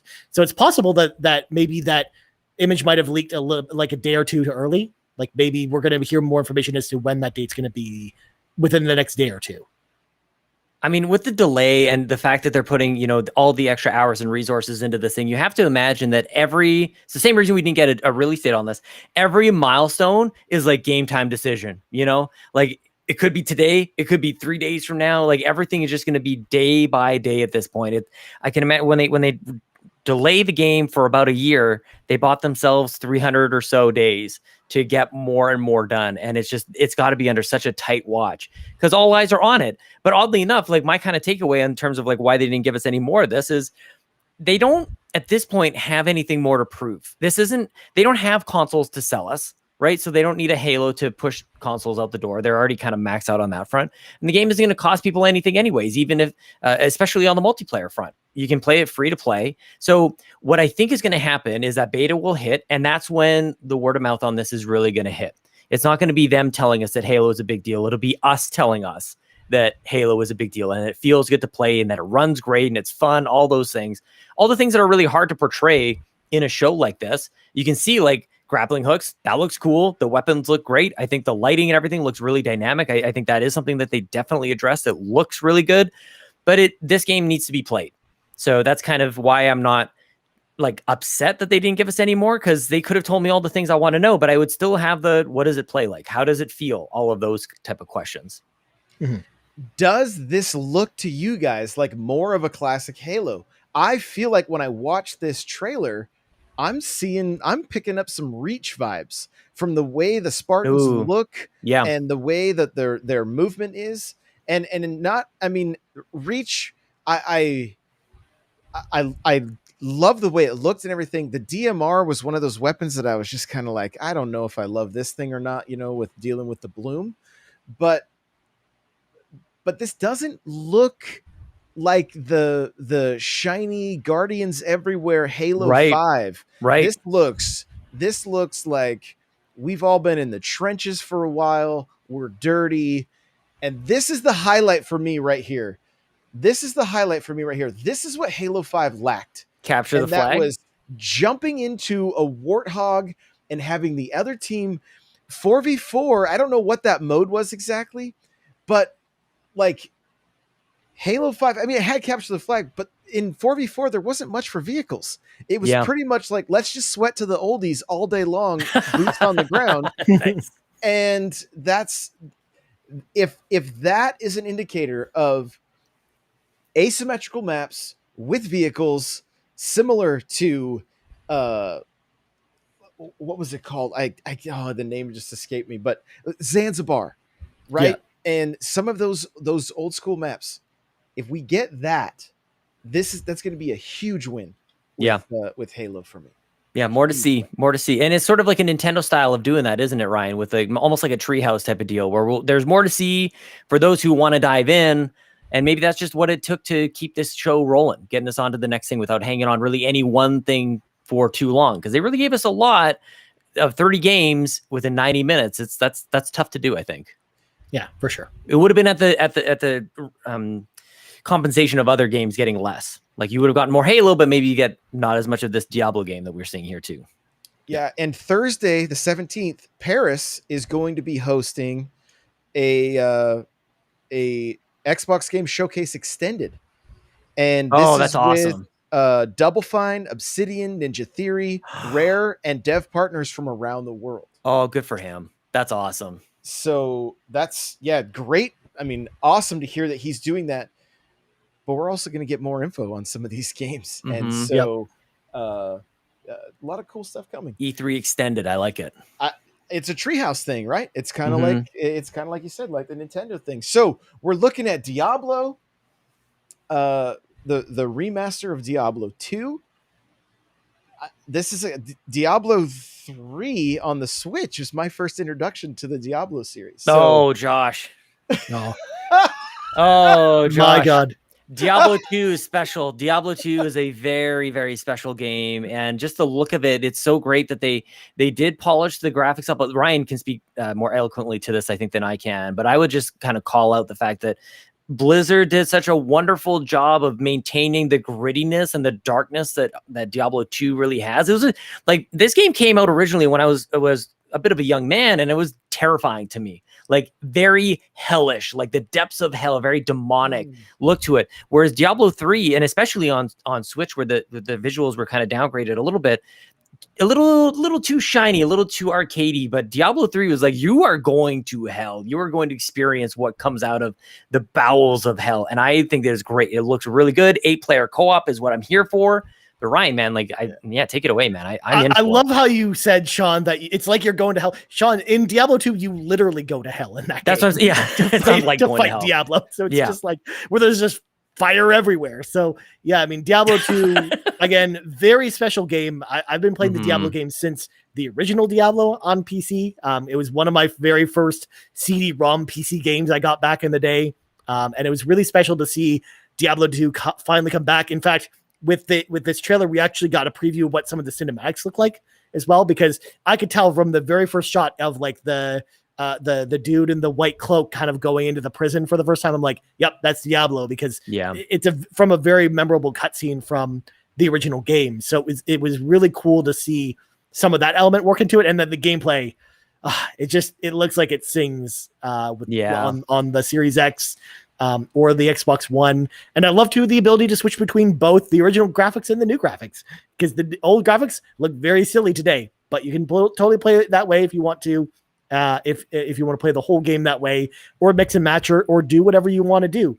Also, what's nice about Diablo 2, and again, this calls back to it being a PC game first, was the fact that it has 8-player co-op, and Diablo 3 only had 4-player co-op on consoles, because it wasn't really, built with a massive player count in mind. Whereas Diablo 2, one of the coolest thing about it was you could have a large group of friends play it, because it supported 8 players, because it had enough character classes and stuff to kind of support that. So between that and the return to the Gothic look and architecture of Diablo, I am so stoked for Diablo 2 Resurrected, and I can't wait to play this game again. September. It's so good. It looks great, honestly. Like I'm fairly excited, thinking about the opportunity to finally get to play this game, especially because, again, I hear so many people talk about it so highly. Like they really, really enjoy this series. So we'll have to get you in on it, Josh. I'm all about it. I loved what I played of 3. I thought it was great. Like what a grind fest, but like still just a little more involved, I would say. Hey, Ryan, like a little bit more, like you got to manage your inventory a little bit differently. Like it's not quite as, it takes that step back. And it seems like Diablo 2 Resurrected is going to maintain a lot of those quality of life that was, the standard back when that game came out. But it's more of a visual upgrade than anything else. Yeah, especially because it's essentially going to be replacing the original game on PC, because the original game has been available on PC on Battle.net for the longest time. So it's kind of that's pretty typical to be a replacement for it. It's similar to what they did with StarCraft when they did kind of the remastered version of StarCraft 1. Yeah. Back a little while ago, a few years ago. We're looking at Plague Tale sequel right now, Requiem, right? Yep. Yeah. Is that correct? And I mean, just this was one of the games that like kind of knocked my socks off when we saw it. Like it looks beautiful. Just go. I mean, look at that. Look at that. That's like, I was like, what am I seeing right now? You know, and is this Ryan, is this a series that you are familiar with? I didn't actually play it the first game. I mean, there's only just a Plague Tale Innocence, which is on Game Pass now, so anyone could actually go check it out. But I never really played this one. I missed it when it came out. I heard really great things about it. Again, it has a great like artistic look to the game and style to it, which you kind of have been seeing kind of a little bit in this trailer. And it's more just a narrative focused game with some light puzzles and stuff like that. Almost similar to what we were talking about with Somerville a little while ago, but more into like a 3D space. But yeah, I don't really know too much about it. Again, I didn't play the original, but again, I've heard great things. So maybe it's time to play the original before the next one comes out. We'll see though. There's a lot of games. This, I mean, and if I'm being honest, they kind of makes me hope Fable looks something like this. You know what I'm saying? Like that would just kind of blow my mind if Fable looked like this. And Sean, you got some noise coming through. I'm not sure what that is, but oh, there, no, there's just a little bit. There you go. It's gone now. That's because I'm hitting mute. Oh, uh-oh. It sounds like you're in a wind tunnel or something. Like I'm not quite sure. Almost like it was maybe, yeah, I don't know. When I'm taking care of it, I'm pressing the mute button off. Is that better? Yeah, it's almost gone now. Yep, you're in much better shape. Didn't even change anything. Sweet, yeah, cool. Got it. Okay. Gotta love technology. We're doing it live. We're doing doing it live. So, here we go. The following footage has been captured 4K 60 with the Xbox, and it's the whole time during this trailer, all I was saying was, I need more Triso. I just want to see more of Triso, my little the puppy with wheels. You know, bring him back on the screen. And we only saw him for a second here, but again, this game seems to showcase pretty well. Sean, where are you at with the series? Do you feel like it's had long enough wait that we can get back into it again, or what are your thoughts? Yeah, I think Far Cry is a Sean Capri ass game. I really liked 5. I liked what they did with the Seed family, and what was it, New Dawn afterwards? I thought it was really good. I'm here for this game as well. I think it looks really good. I think the setting is excellent. The villain is it kind of has me, and I thought it showed well at Ubisoft very well yesterday as well, with the season pass, and you can play as the villains. I'm kind of done on this one. I don't need to be sold anymore. Just let me play it. I'm here for Far Cry. I think it's great. The only thing I would say is that I'm nervous about all the games coming out this fall. This is being put in a very busy time of the year. I could see where maybe people might come in on this and go like, what exactly is the tone on it? Because it is like almost over the top Far Cry, but also very serious. It's that line that they walk all the time where they've got these very psychotic villains, and you can do ridiculous things like what you're doing with this cute little puppy dog, or, you know, just blowing shit up. It's that wacky, crazy stuff. Was it a rooster that you have people attacking people rooster with? Yeah. Very strange. But then you've got, one of the most iconic modern actors of our time in the villain role here. So I'm excited. I want to play it. They didn't need to sell me more on this. I was actually surprised to see that it was going to get more time on Xbox's stage. I almost expected it to come to Game Pass as a bit of a giant mic drop kind of moment. But yeah, Far Cry, I'm here for it, man. I've been here for it since they teased it last year, and we thought it was coming earlier in 2021. Okay, wait. This one's not coming to Game Pass. Nope. But is Diablo 2 then? Nope. The 3 that are Battlefield, Far Cry, and Diablo are the 3 that are not coming to Game Pass. Those are the only 3 of the 30 games that we saw. Those are the only 3 that are not coming to Game Pass. Everything else day and date on Game Pass. I will say this about Far Cry. I wasn't all that sold on it after seing that trailer. I'm all in. You needed a rooster. It may even be a day one. Did need the rooster. You needed the rooster. I did. So Slime Rancher is what we're looking at now. And again, let Xbox get weird right? Like let's get some weird games on there. Ryan, what did you think about this one? This is not I feel like I've seen Slime Rancher before or heard this title before, right? This isn't the first game in this series, or is it? I got nothing for Slime Rancher. Yeah, same here. Nothing It is about definitely a this game. sequel. It looks weird. We know it's a sequel. That's pretty much all I got to say about this one. It's it's something. I don't know if it's a game that I really want to check out, but it's on Game Pass, so you never know. Yeah, same here. I'm right there with you. I'm curious about the gameplay itself. Like it looked like you were trying to like collect these things, but for what reason? You know, a wiggly new adventure. Why are you ranching the slimes? You know? Who knows? Yeah, exactly. It's a family business, man. You're raised on a slime ranch. My God, it's too much. Raised on a slime ranch. This is probably one of the most surprising titles right here. I never thought we would ever see another like snowboarding game. And this one looks pretty minimalist when it comes to a snow, Steep was like kind of like massive mountains that you were shredding and everything. And this almost reminds me of like a modern 1080. And so kind of shocking almost.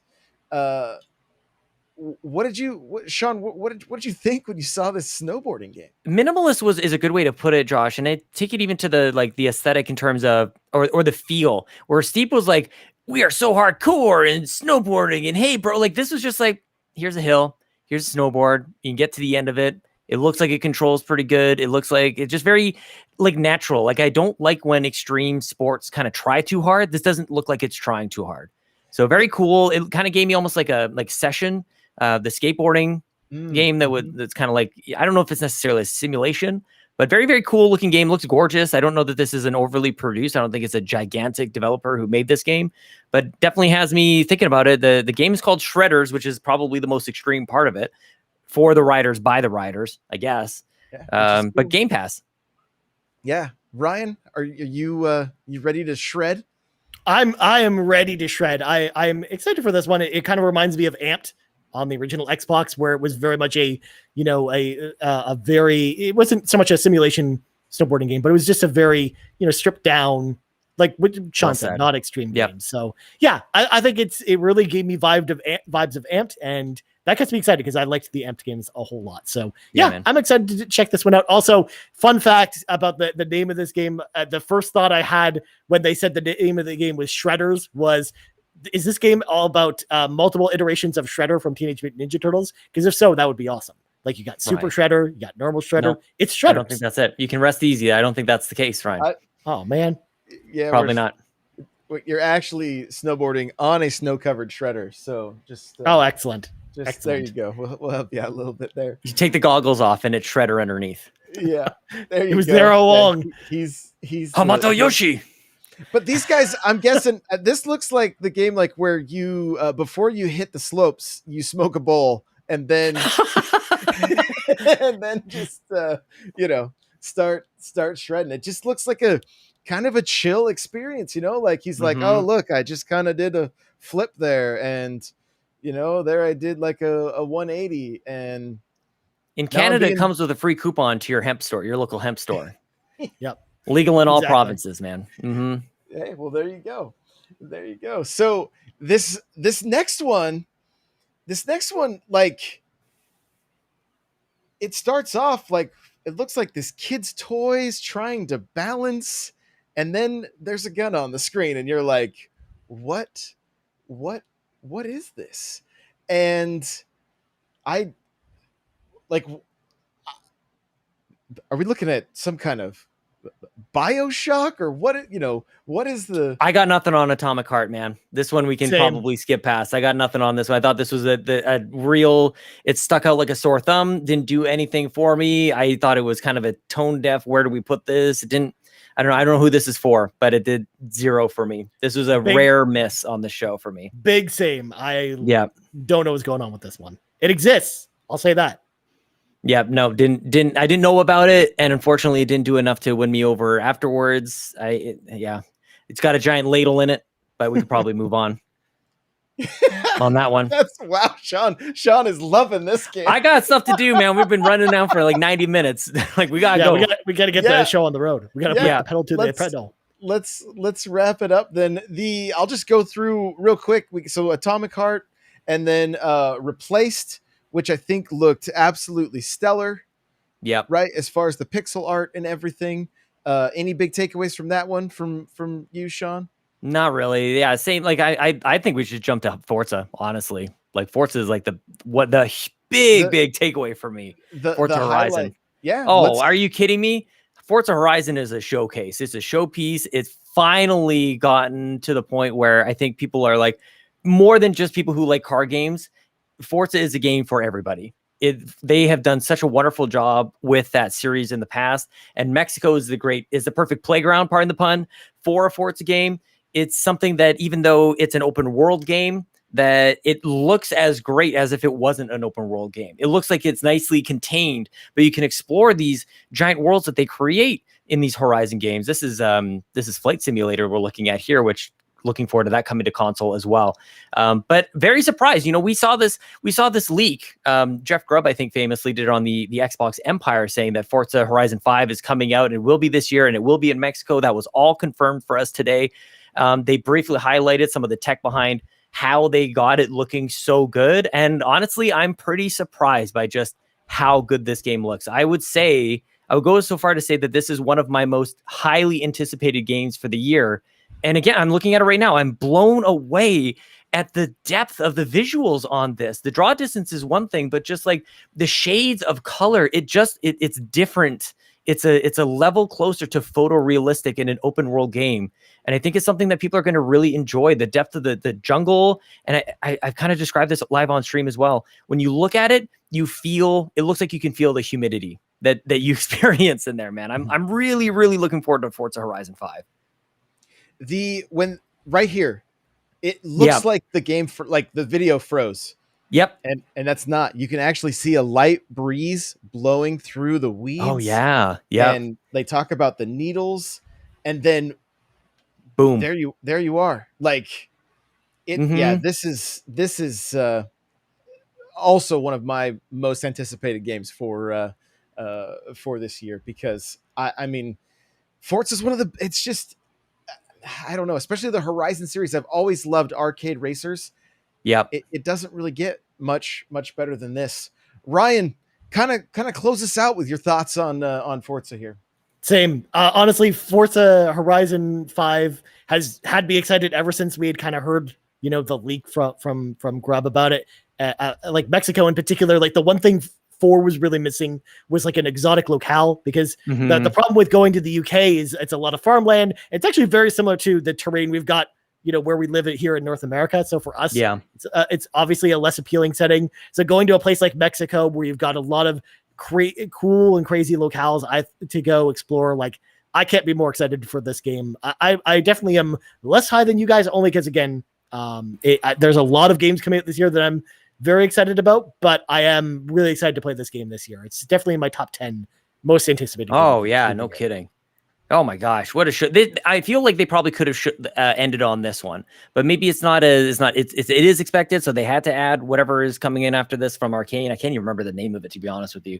But like for the first time, it just seems like we're now. It almost looks like we just got dropped into like Google Maps. Like you just go from like all the way from the top all down to Street View, and you're just now roaming around in these coastal regions, and that there's mountains, and the skies look so great. Like it just looks like real, actual weather. It's not just a sunny day. It's this beautiful mix of like sun and clouds, and it looks like the day is going to get a little worse as it goes along here. Man, what a great game. They highlighted some piñatas, which hints at some of the fun. If there's anything I wish they would have highlighted a little bit more, is that party atmosphere, which is what I loved in Australia in Forza Horizon 3, that I'm really hopeful for with going over to Mexico, hoping for a bit more of that party type of atmosphere. But a really, really good showing. I was very surprised what I saw from Horizon 5 today. It was a great show overall. Like, and we got to just mention the fridge, because that was so crazy. Oh, give me the fridge. That was the real one more thing. That was the real. That was the real thing, one the more fringe. thing. You're right. It really was. It really was. But I mean, man, this screenshot right here, just absolutely stunning. So, and it's not even a screenshot. I mean, it was video, right? You That's can see the the game. water moving. Mhm. So this is it's going to be a great game to play. I cannot wait. And so this is like the ultimate crossover show. We're doing this on the Xbox Now channel, but this is going to be an Xbox Drive podcast. So, Sean, for people that end up watching it over here, where can they find you? Oh man, thanks for having us here, man. This is so fun to wrap things up. We did our predictions together. We did our post show together. People can find me on Twitter at Sean Capri. It's Sean like Connery, Capri like the pants. I stream over at Twitch at twitch.tv/Sean Capri. And yeah, definitely people should check us out every single week on the Xbox Drive on podcast services, as Ryan would say, around the globe, my friend. There we go. Ryan, where can they find you? They can find me on Twitter at Ryan Turford. That's TURFORD, because everybody always asks. And as well, again, Xbox Drive on all your podcast services of choice. Plus, we've got a lot of other podcasts as well that we do. Whether if Xbox isn't your flavor, we've probably got the podcast for you. So you can check out some of our stuff on our Twitter pages there. What about you, Josh? Where can people find you? Find me everywhere at N64Josh, and now at the Xbox, the youtube.com/Xbox Now. Thanks Got to it. Sean for being like, hey, you got those 100 subs, get that vanity URL Get it. up. So I had just forgotten. So that's, I forgot it was 100 subs. So I got Nailed that it. done. And xboxnow.tv is the website. Thank you guys so much for being here, for hanging out with us live. And that's going to do it for us. See you guys later. Bye-bye.